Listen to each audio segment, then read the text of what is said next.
بسم اللہ الرحمن الرحیم۔ تدریس القرآن کے سلسلے کے 32ویں سبق کی ابتدا کرتے ہیں۔ پچھلے سبق میں باب تفعیل، مصدروں کا ایک وزن تفعیل، اس کے صیغہ ماضی کی مثالیں قرآن کریم سے دیکھ کر ان کے معنی کی وضاحت ہوئی تھی۔ آج اس سے ذرا آگے چلیں گے اور آپ کی یادداشت تازہ کرنے کے لیے میں ایک دو چیزیں یہاں لکھتا ہوں۔ علم، یہ سادہ سے حرفی فعل ہے جس کے معنی ہے اس نے جانا، اور اس کا مصدر علم ہوتا ہے۔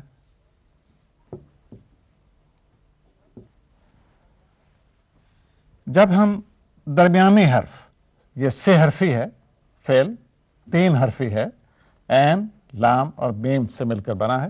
درمیانی حرف یعنی لام کو ہم نے شد دے دی اور زبر دے دیا، ہر صورت میں یہی کرنا ہے۔ تو یہ علامہ بن گیا، اور اب اس سے جو مصدر ہوگا وہ ہم نے دیکھا تھا کہ تے شروع میں لگاتے ہیں، یہ تے شروع میں لگا دی، اور عین، اس کے بعد لام لکھ دیا، یہ کا اضافہ، یہاں تے کا اضافہ، اس کے بعد پھر یہ کا اضافہ، اور پھر وہی بین، تعلیم مصدر بن گیا۔ تو یہ تو ہوا ماضی اور مصدر۔ اب ماضی کے بعد فعل مضارع اس سے کیسے بنتا ہے، یہ آج ہم دیکھیں گے، اور کوئی مشکل نہیں ہے اس میں، بہت ہی آسان، بہت ہی سادہ طریقہ ہے اس کے ماضی سے مضارع بننے کا اور مضارع کی پہچان کا۔ بلکہ آپ دیکھیں گے کہ پہلے ہم نے سادہ فعل جو تھے 3 حرفی، ان سے جو مضارع بنتا تھا اس میں تو ہمیں یقین نہیں ہوتا تھا، آپ کو یاد ہے نا، کیونکہ ضربہ سے یضرب بنتا ہے، رے جو درمیانی حرف تھا زیر آ گئی، کبھی پیش آ جاتی ہے جیسے نصرہ سے ینصر، صاد پر پیش ہوئی، کبھی درمیانی حرف پر زبر ہوتی ہے جیسے فتح سے یفتح۔ یہاں ایک ہی قاعدہ ہے ماضی بنانے کا، جیسے یہی مقرر ہے کہ درمیانی حرف پر شد اور اس پر زبر، ایسے ہی مضارع کا بھی معین قاعدہ ہے۔ دیکھیے فعل، اس نے کیا، یہ تو ہو گئی سادہ شکل، ثلاثی فعل، سے حرفی سادہ فعل۔ اس کے بعد ہم نے یہ باب تفعیل آ گیا، اب درمیانی حرف کو شد دی، زبر دیا، فعل، اور مضارع اس سے کیا بنے گا، یفعل۔ کیا کیا ہے ہم نے، جیسے یہ تھا فعل، فعل، فعل ماضی تھی، یہ علامت ہوتی ہے مضارع کی، اور یہ یاد رکھیے یہاں ہم پیش دیں گے۔ پہلے سادہ جو فعل پڑھے تھے آپ نے، وہاں مضارع کی علامت یہ پر زبر ہوتی تھی، زبر تھا نا، یہاں زبر نہیں، پیش ہے۔ اور دوسری بات یہ کہ ہمیشہ اس کے ہم زیر دیں گے، یہ زبر ہٹا دی میں نے، یفعل، اور مضارع کے آخر میں تو پیش ہوتا ہی ہے، اس کو تو ہم نے پیش کرنا ہی ہے، یفعل، یہ فعل مضارع بن گیا۔ یہیں پر ایک اور چیز کی بھی وضاحت کرتا چلوں کہ یہ ہے فعل ماضی معروف۔ مثال ابھی اس کی سنیے تاکہ بات ذہن نشین ہو جائے۔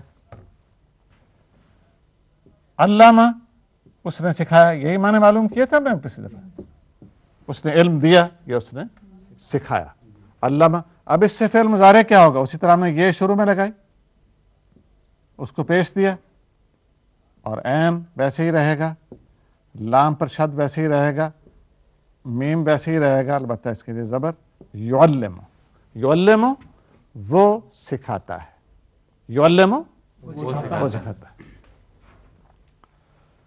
اب ایک چیز یاد رکھیے، اور یہ چیز اصولی ہے، بنیادی ہے، سے حرفی جو افعال ہیں 3 حرفوں والے، اب اس پہ ہم نے ایک حرف زائد بڑھانے والے جو سلسلہ ہے اس میں ہیں، یہاں تمام جو دیکھیں گے آپ مثالیں اور نئے نمونے یا نئے مصدر یا نئے باب، وہاں سب میں یہ طریقہ تو برابر رہے گا کہ یہ جو درمیانی حرف ہے اس کے نیچے زیر ہے تو وہ فعل مضارع معروف ہے، انگریزی میں اسے ایکٹیو وائس کہتے ہیں آپ، اور اسی کو زبر کر دیں تو وہ مجہول بن جائے گا، بس اور کچھ بھی نہیں کرنا۔ یعلم وہ سکھاتا ہے، یعلم وہ سکھایا جاتا ہے، ٹھیک ہے۔ دوبارہ اسکرین پر کارڈ کی طرف آتے ہیں۔ فعل اس نے کیا، فعل یہ باب تفعیل بن گیا، تفعیل اس کا مصدر ہوگا، اور یفعل یہ اس سے مضارع ہوا۔ آگے دیکھیے، علم اس نے سکھایا، یعلم وہ سکھاتا ہے، مصدر تعلیم۔ کرم اس نے عزت کی، کرم اس نے عزت کی، یکرم وہ عزت کرتا ہے، تکریم اس سے مصدر بنے گا۔ یہ دیکھیے یکرم وہ عزت کرتا ہے، اگر اس میں رے پر ہم زبر کر دیں تو پھر کیا پڑھا جائے گا؟ یکرم میں رے کے نیچے زیر کی بجائے زبر پڑی ہے، یکرم، اس کا معنی کیا ہوگا؟ اس کی عزت کی جاتی ہے۔ یکرم وہ عزت کرتا ہے، یکرم اس کی عزت کی جاتی ہے، اس کی تکریم کی جاتی ہے۔ یہ زیر معروف کے لیے، زبر مجہول کے لیے، زیر ایکٹیو وائس کے لیے، زبر پیسو وائس کے لیے۔ اب اس کی چند ایک مثالیں ابھی اور آپ کے سامنے آئیں گی قرآن پاک کی آیات کریمہ میں سے، فعل مضارع کی، فعل مضارع معروف کی۔ یقلب یہ پہلی مثال آپ کے سامنے ہی اسی کی ہے، درمیانی حرف پر آپ شد دیکھ رہے ہیں، نیچے زیر ہے، فعل مضارع معروف کی۔ مادے کے حرف قاف لام بے، قاف لام بے، یہ مادے کے حرف ہیں 3، شروع میں یہ مضارع کی نشانی، مضارع کی علامت، اور اس پر پیش جیسے بتایا۔ یقلب وہ بدلتا ہے، قلب کے معنی قاف لام بے کے معنی الٹ دینا، پلٹ دینا، تبدیل کر دینا۔ یقلب اللہ اللہ پلٹتا ہے، اللیلہ رات کو، لیلہ میں جو آخری لام ہے اس پر زبر ہے، وہ زبر کیوں ہے؟ کیونکہ مفعول ہے، یقلب فعل ہے، اللہ ہو اسی لیے اللہ میں ہے کے اوپر پیش ہے۔ اس بات کو یاد رکھیے ہمیشہ، فاعل جو ہوتا ہے اس پر پیش ہوتا ہے، مفعول جو ہوتا ہے اس کے آخر میں زبر ہوتا ہے، اسی سے ہم معنی متعین کرتے ہیں۔ یقلب اللہ ہمیں معلوم ہو گیا کہ اللہ کا لفظ یہاں پر فاعل ہے، اللہ تبدیل فرماتا ہے، اللہ پلٹتا ہے، اللیلہ رات کو، والنہارا اور دن کو، نہار دن، نہار کے معنی دن۔ اگلی مثال دیکھیے، لا یکلف اللہ نفسا الا وسعها، یہ اللہ تعالیٰ کی رحیمی ہے، اس کی کریمی ہے کہ وہ مالک کل ہے، قادر مطلق ہے، جو چاہے کر سکتا ہے، جابر ہے، جبار ہے، قہار ہے، غلبہ رکھتا ہے، مگر اس کے باوجود، قدرت رکھنے کے باوجود اپنے بندوں کو صرف اتنی بات کی تکلیف دیتا ہے جو ان کی بساط کے مطابق ہوتی ہے، جس کی ان میں طاقت ہوتی ہے، جس کی گنجائش موجود ہوتی ہے۔ تو دیکھیے لا یکلف اللہ، یکلف یہ یہاں پر فعل مضارع ہے۔ اب دیکھیے ذرا، یکلف ماضی کیا ہوگی، اس فعل ماضی کیا ہوگا؟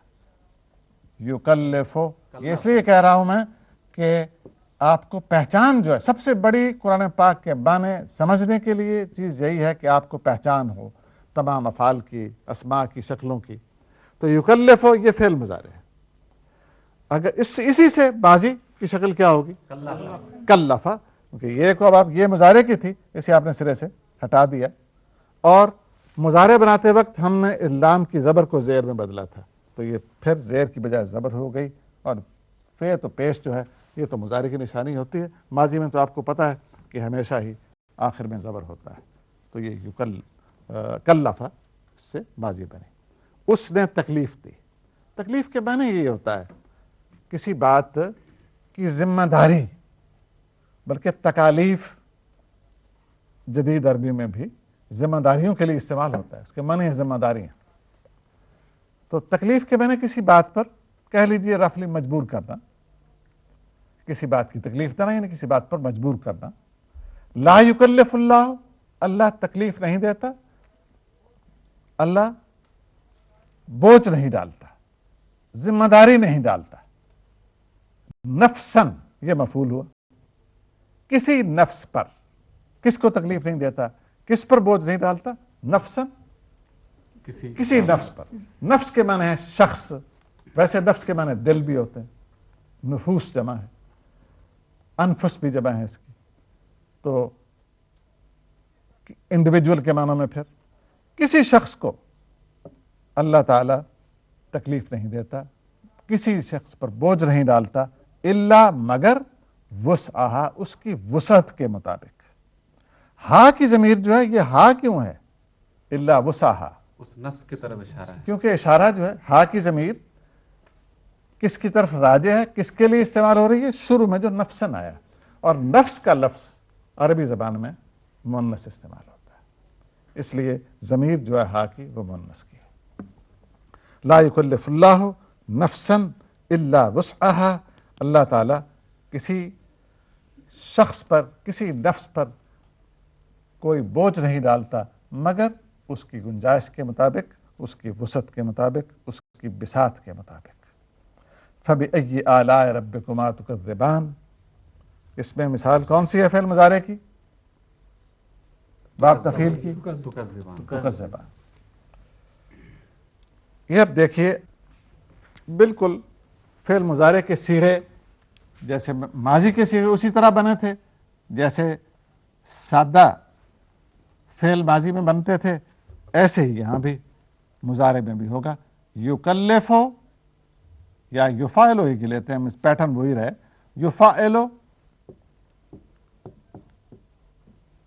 یا یعلمو، یعلمو وہ سکھاتا ہے، یعلمو وہ سکھاتا ہے، تعلمو تو سکھاتا ہے. اور کیا معنی ہو سکتے ہیں تعلمو کے؟ وہ سکھاتی ہے بھی یہی ہوگا نا، یہ ایک تے میں بدلتے ہیں تو واحد مؤنث غائب کا صیغہ بھی بنتا ہے. تعلمو کے دونوں معنی ہو سکتے ہیں، وہ سکھاتی ہے یا تو سکھاتا ہے. تو تعلمو کے معنی ہوئے تو سکھاتا ہے. یہاں پر آپ کے سامنے ہے فَبِأَيِّ آلَاءِ رَبِّكُمَا تُكَذِّبَانِ. تُكَذِّبُ تو جھٹلاتا ہے، کذبہ اس نے جھٹلایا، یکذب وہ جھٹلاتا ہے، تکذب تو جھٹلاتا ہے. اور پھر تثنیہ کا صیغہ ہوا تکذبان ہے.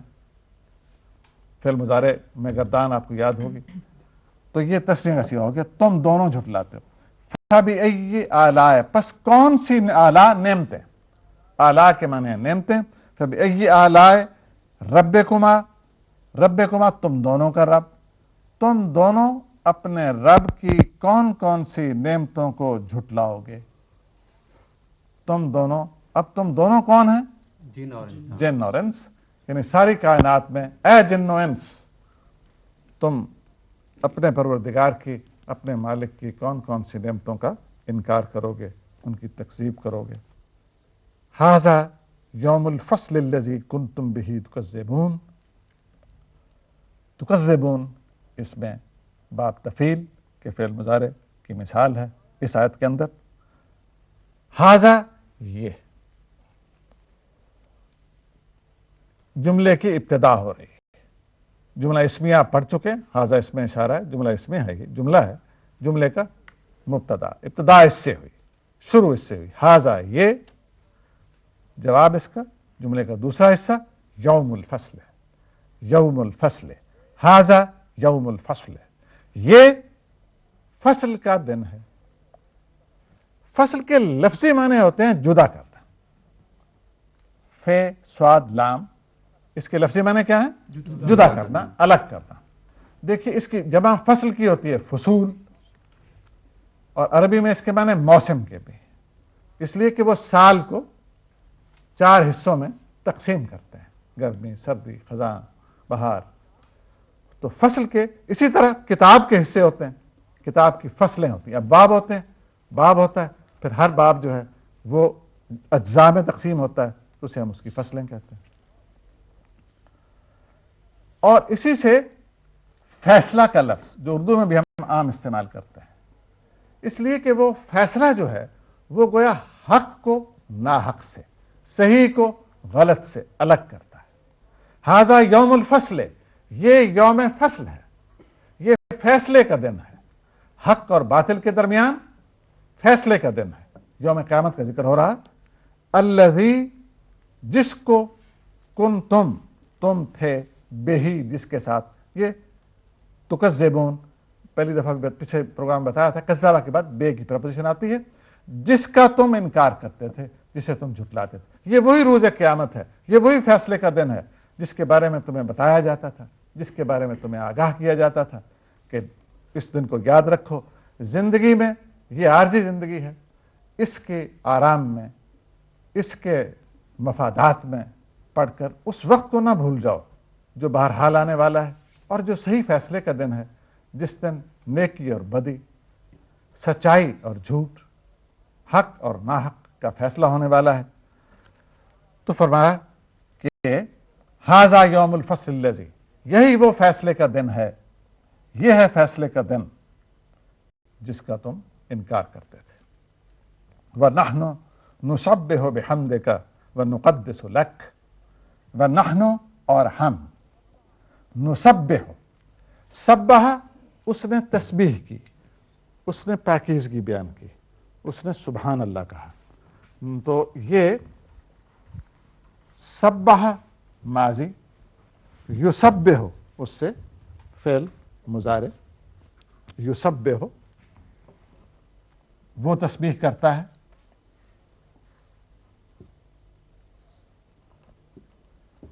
یسبح وہ تسبیح کرتا ہے، اور تسبح کے معنی کیا ہوں گے؟ تو تسبیح کرتا ہے۔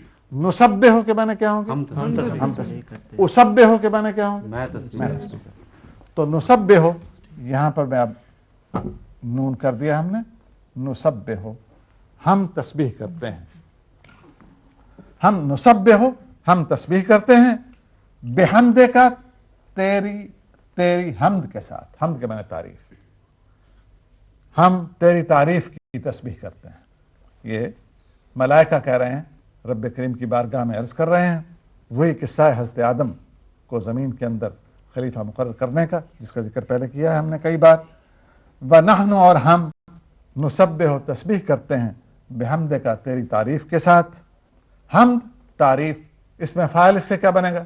حمد سے، فاعل کے وزن پر حمد سے حامد، بالکل ٹھیک ہے، حامد تعریف کرنے والا، اور محمود تعریف کیا گیا۔ یہ بھی چلتے چلتے دیکھ لیں، دلچسپ چیز ہے، اس لیے کہ یہ دیکھیے، حمیدہ کے معنی ہیں اس نے تعریف کی، سادہ ہے یہ بازی، حمیدہ اس نے تعریف کی۔ اس سے باب تفعیل کیا بنے گا؟ اس پر شد دیتے ہیں، ٹھیک ہے، حمدہ، اور زبر، اس نے بہت تعریف کی۔ حمدہ کے معنی یہی معنی ہے، تفعیل کے بتایا نا آپ کو، اس میں مبالغہ، شدت کا مفہوم پیدا ہوتا ہے۔ حمیدہ سے مصدر ہے حمد، تعریف۔ حمدہ سے مصدر کیا بنے گا؟ تفعیل کے وزن پر، شروع میں تے لگائیے، اس کے بعد یہ لگائیے، میم کے بعد کیا بن جائے گی؟ تحمید، تحمید ہے پہلے، تحمید کلمہ 6 کلمے آپ پڑھتے ہیں، کلمہ تسبیح، تسبیح و تحمید یوں بھی ہم استعمال کرتے ہیں۔ تو حمدہ سے یہ تحمید ہو گیا مصدر، ٹھیک۔ اس سے اس میں فاعل کیا بنا؟ فاعل کے وزن پر بنتا ہے نا، تو حمیدہ سے اس میں فاعل کیا بنا؟ حامدن، ٹھیک ہے، حامدن تعریف کرنے والا، ٹھیک ہے جی، حامدن تعریف کرنے والا، حامد بولتے ہیں، نام ہوتا ہے۔ اس میں مفعول کیا ہوگا؟ مفعول کے وزن پر، شروع میں میم لگائیں گے، اس کے بعد واو لگائیں گے، کیا بن جائے گا؟ محمودن، تعریف کیا گیا، محمودن، یہ بھی ہم نام رکھتے ہیں، محمود تعریف کیا گیا، محمود۔ اب حمدہ سے اسی طرح بنائیے، دیکھیے، تحمید تو اس سے مصدر ہو گیا، اور حمدہ سے اگر ہم نے اس میں فاعل بنانا ہے تو یہ آج کے سبق میں شامل ہے، یہیں سے لے لیتے ہیں. دیکھیے حمد سے پہلے تو فعل مضارع بتائیے کیا بنے گا؟ فعل مضارع کیا بنے گا؟ ابھی کیا کریں گے؟ شروع میں یہ پیش جو لگائیں گے نا، یحمدو، تو یہ شروع میں لگا کر اسے پیش دیں گے اور یہاں زیر کر دیں گے. آخر میں تو پیش ہوتا ہے یہ مضارع کے، تو یہ ہو جائے گا یحمدو.